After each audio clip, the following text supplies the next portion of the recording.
లేదు ఫుల్ స్టాప్లు కామాలు కాదు శరత్ గారు. కాదు మేడం, ప్రజాస్వామ్యంలో మీరు ఎవరు ఒకటే గంపగుత్తగా పాలన చేయరు కదా నేను చెప్తాను ప్రజలు. వినండి. నేను చెప్తాను వినండి. మీరు పదవుల ద్వారా ఆదాయం లేనప్పుడు గడ్డి పొరకల్లాగా పారేసిన మాట వాస్తవమే. కానీ ఆ తర్వాత పదవులను గడ్డపారల్లాగా మార్చుకుని తవ్వి తోసుకున్నారు. మీరు విషయాలు గమనించాలి మేడం. టిఆర్ఎస్ నాయకులు ఎంతైతే ఆర్థికంగా ఎదిగినారో, ఎంతైతే డెవలప్ అయినారో, మీరు జిల్లాల వారీగా తీసుకొని, మీరు కావాలంటే ఇప్పుడు నాకు కూర్చుందామంటే లెక్కలు చెప్తా మీకు. నేను నియోజకవర్గాల వారీగా ఎట్లా బీఆర్ఎస్ కార్యకర్తలు ఒక్కొక్కడు ఎట్లా తెలంగాణ ఇతరులు చేస్తున్న కుట్ర అన్న శరత్ గారు చాలా పొరపాటు పడుతున్నారు. ప్రజలు పిచ్చోళ్ళ మిమ్మల్ని ఓడించినారమ్మా, మీరు ఎట్లా మాట్లాడతారేంది? మీరు చేసిన తప్పు ఇప్పటికీ సరిదిద్దుకోదలుచుకోలేదు. That is the problem with you. You never want to change. That is why your performance is so dismal. ఇప్పటికి కూడా మీలో కనీసము కొద్దిగా మీలో అసలు పశ్చాత్తాపం అనేది, ప్రజలే తప్పు చేసినారంట ఉంటారేంది? అసలు ఎక్కడన్నా ప్రజాస్వామ్యంలో ఏ నాయకుడు ఇట్లా మాట్లాడతారా? ఈ మాట మీరు కేసీఆర్ తో అనిపించండి, ప్రజలు తప్పు చేశారని. మీరెవరో ఈ చోటా మోటాగాళ్ళు ముగ్గురు నలుగురు మాట్లాడుతూ ఉన్నారు తప్ప ఎందుకనలేదు. మీ హరీష్ రావు అంటాడు, మీరు కేటీఆర్ అంటాడు, అంత ఆర్భాటము లొల్లి రచ్చ. అసలు వీళ్ళు కనుక సైలెంట్ గా ఉంటే ఇంకా 4 సీట్లు ఎక్కువ వస్తాయి. దయచేసి వీళ్ళని ఆపండి. ఈ పత్తాలు కింద పడేసినాయి, వీటిని మళ్ళా పైకి తీసి తేపకు ఒకసారి ఆడకండి. మీరు దయచేసి మీరు పత్తాలు మార్చండి, పద్ధతులు మార్చండి, పార్టీ యొక్క అవగాహన మార్చండి, పార్టీ కార్యకర్తల్లో కొంత నిజాయితీగా ఉన్న వాళ్ళని తీసుకోండి, దళారీలను తీసిపారేయండి, అట్లాంటి ఏదైనా చేయండి. కానీ లేకపోతే పుచ్చిపోయిన జొన్నలు సారీ అమ్మా, ఈ పొచ్చిపోయిన జొన్నలను నాటి మీరు ఏ పంట తీయలేరు. సారీ, అది సాధ్యం కాదు. మీరు చేసిన నాకు ఒక్క విషయం అడుగుతానమ్మా.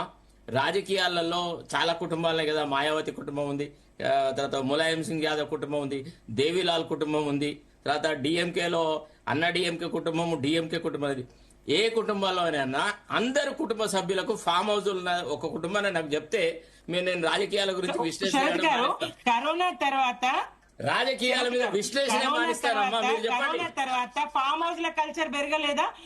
కార్పొరేటర్ కూడా ఫామ్ హౌస్ ఉంది, కౌన్సిలర్ కూడా ఫామ్ హౌస్ ఉంది, సర్పంచ్ కూడా ఫామ్ హౌస్ ఉంది. వినండి శరత్ గారు ప్లీజ్. హైదరాబాద్ లో ఉన్న వాళ్ళు ఊళ్ళల్లో గుంటెడు జాగా లేకుండా అమ్ముకొని వచ్చిన వాళ్ళు మళ్ళా పోయి 4 ఎకరాలు కొనుక్కొని ఓ ఫామ్ హౌస్ కట్టుకొని వీకెండ్స్ అక్కడికి వెళ్తున్నారు.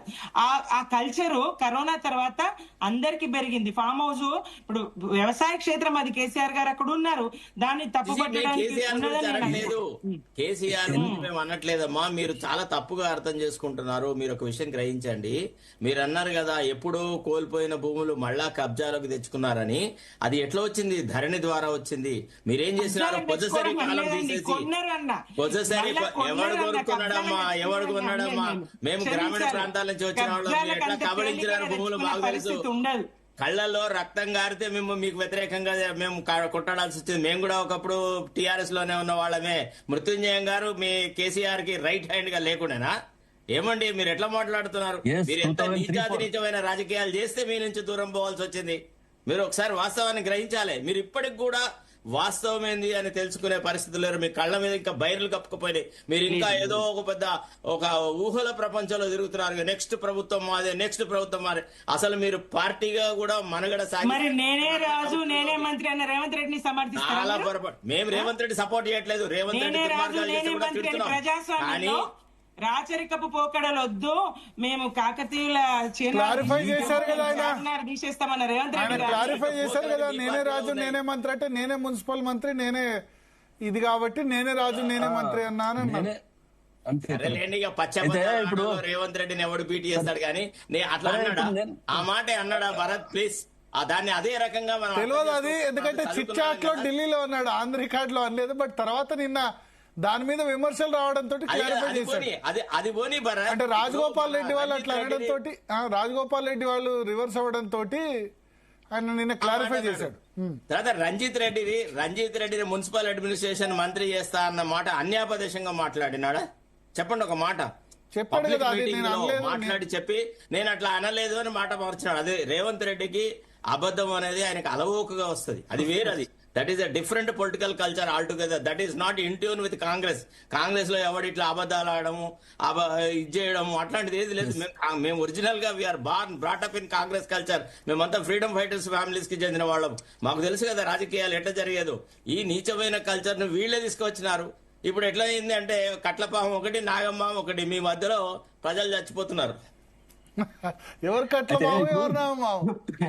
ఎవరైనా రెండు పాములు ఆయన అంటుండో. ఎవరు కట్ల పాము, ఎవరు నాగమ్మావు? బీఆర్ఎస్ కట్లపాము, కాంగ్రెస్ నాగంపాము సార్. మరి విషయం ఎవరు ఎక్కువ, కట్ల పాము విషయం ఎక్కువ అనుకుంటా మరి అట్లయితే. ఇప్పుడు భరత్, ఇప్పుడు నేనేమంటున్నా అంటే, ఇప్పుడు దయచేసి సోదరి పాపం చాలా ఆవేశంగా పార్టీని రిప్రజెంట్ చేయాలని మాట్లాడితే, నేను కూడా చెప్తున్నాను. ఇప్పుడు మీరు ఇంతకు ముందు భరత్ మన శరత్ గారు చెప్పినట్టు, నేను 2003 2004 నేనే మొత్తం నేను చూసిన అప్పుడున్న పొలాలు ఏంది, అప్పుడున్న వ్యవసాయం ఏంది, అప్పుడున్న భూస్వామ్యం ఎంత, ఆ ఊర్లో ఉన్న వాళ్ళ చింతమడకలో ఉన్న భూములన్నీ, వాళ్ళ అక్కజల్లెలు ఎవరు, వాళ్ళ బావమరుదులు ఎవరు, వాళ్ళ మేనమామలు ఎవరు, మేనల్లులు ఎవరు, విమానం కిరాయిలు లేకపోతే, సినిమాలకు టికెట్లకు పైసలు లేకపోతే, ఓనప్రకాశరావు చెప్తాడు, వినమ్మా ప్లీజ్, నీకు తెలియదు వాళ్ళు ఎవరు. మేము చిన్నప్పటి నుంచి కేసీఆర్ అనేటోడు మేము చైల్డ్హుడ్ నుంచి 74 నుంచి పనిచేసినాం, 72 73 నుంచి. వాళ్ళ అన్ననే నా మిత్రుడు, వయసులో పెద్దోడైనా కూడా. కాబట్టి ఆ ఫ్యామిలీస్ గురించి బాగా తెలుసు. నేను అందుకే నేను ఏమన్నా అంగీ లాగులు చెప్పులు ఎక్కడమ్మా అయితే వినమ్మా ప్లీజ్ విను. రేవంత్ రెడ్డి ఇదివరకు ముఖ్యమంత్రి కాలే, ఇప్పుడే అయిండు. 10 ఏళ్ల ముఖ్యమంత్రి కేసీఆర్ తెలంగాణ పేరు మీద అయిండు. అది అయిన తర్వాతనే ఈ భూములు వచ్చినాయి. తెలంగాణ ముందర వెళ్ళలేదు కానీ మీ కుటుంబాలు ఇవన్నీ 100,000 ఎకరాలు సంపాదించారు. కవిత చెప్తుంది కదమ్మా, ఇంట్లో నుంచి బయటపోయి కన్న కూతురు. కాబట్టి ఇప్పుడు దాని గురించి ఇంకా ముంజేతి కంకణాలకు అద్దాలు ఎందుకని ఫామ్ హౌస్ల గురించి మాట్లాడితే, ఊర్లలో ఉన్న వాళ్ళు అమ్ముకొని వచ్చి కరోనా వచ్చింది కనుక ఫామ్ హౌస్లు కట్టుకున్నారు. అది కాదమ్మా, అది కరెక్ట్ కానే కాదు. ఎవడో అక్కడ భూములు ఉంటే ఇక్కడ అమ్ముకున్నాడు కావచ్చు. నీకు ఏం దిక్కులేదు అన్నోళ్ళు మీరు అందరూ అని చెప్తున్నాం మేము. ఇక్కడ ఉన్న మీ నాయకులు అని మీరు అనుకునేటోళ్ళు, ఇవాళ సీమ పటాయకులలో ఎగిరేటోళ్ళు అందరూ కూడా వాళ్ళకి ఏమీ లేదు. ఒకనాడు 2004 తర్వాత పారాచూట్లతో హైదరాబాద్ కు వచ్చిర్రు, పారాచూట్లలో దిగినరు. ఆ తర్వాత మేము మై మేరా బీవి మేరా కోయి నయ్యే తెలంగాణమే అని అన్నాడు కేసీఆర్. మీరు వినరో లేదో, అప్పుడు ఎక్కడ తప్ప వినరా మై మేరా బీవీ కోయి నయ్యే. నా కొడుకు అమెరికాలో బ్రహ్మాండంగా ఉన్నాడు, నా బిడ్డ అమెరికాలో బ్రహ్మాండంగా ఉన్నాడని. ఇప్పుడు ఇద్దరు ఇక్కడికి వచ్చిండ్రు. పాపం ఇప్పటికి కూడా నేను చెప్తా ఉన్నా, కేసీఆర్ అనేట ఆయనకు వాస్తవం తెలుసు. అందుకే అసెంబ్లీకి పోతలేడు, అందుకే బయటకు వస్తలేడు, మైక్ పట్టుకొని మీటింగ్లలో మాట్లాడతలేడు. వాస్తవం లాస్ట్ 1 year వస్తాడు, ఇప్పుడు రాడు. లాస్ట్ 1 year వస్తాడు, ఇప్పుడు ఎంత వచ్చినా పర్వాలేదు. లాస్ట్ 1 year ఎప్పుడు వచ్చినా కూడా, ఇన్ని సంవత్సరాల నుంచి ఆయన ప్రతిపక్షంగా నాయకుడుగా ఉన్నటువంటి వాడు కూడా ఇవాళ అసెంబ్లీకి వచ్చి మాట్లాడే పరిస్థితి. మాట్లాడితే ఏమైతుంది ఏం కాదనేది ఈ పిల్లగాళ్ళకి పిల్లగాళ్ళని నేను ఎందుకు అంటున్నా కూడా they are childs in politics. Just on the name of Telangana they came into power. ఆ పవర్ ను బాగా ఎంజాయ్ చేసింది. ఇవాళ 1,000 కోట్ల రూపాయలు ఏంద్ర నైజాంకు ఉన్నట్టు ప్రాపర్టీలు ఇవాళ వీళ్ళకున్నాయి, వీళ్ళ ఫ్యామిలీకి ఉన్నాయి. దాన్ని ఎవడు ఎవరుస్తాడమ్మా ఇవాళ మీరు అంటున్నారు. లేదా ఊర్లలో ఉన్న వాళ్ళు అమ్ముకొని వచ్చిందంటే పాపం ఊర్లలో ఉన్నటువంటి కొంతమంది, ఇప్పుడు శరత్ గారు చెప్పినట్టు దానిలో ఏది మన ఏదో చట్ట ప్రకారంగా వచ్చిన వాళ్ళు, కొంతమంది నక్సలైట్లతో వచ్చిన వాళ్ళు, కొంతమంది అనేక విధాలా మళ్ళీ అమ్ముకున్నారు, మళ్ళీ వచ్చింది. అది 10 ఎకరాలు 20 ఎకరాలు 30 ఎకరాలు. కాబట్టి తెలంగాణ అనేటువంటి ఒకే ఒక అంశం మీద పెద్దగా అయింది. కేసీఆర్ వాళ్ళ కుటుంబము, వాళ్ళ బంధువులు, వాళ్ళ చెంచాలు, వాళ్ళ రాజకీయ అనుచరులు మాత్రమే తప్ప తెలంగాణకి ఏం లాభం కాలేదని చెప్తున్నా. రైట్. థ్యాంక్ యూ మృత్యుంజయం గారు, సుమిత్ర గారు, అదేవిధంగా శరత్ గారు.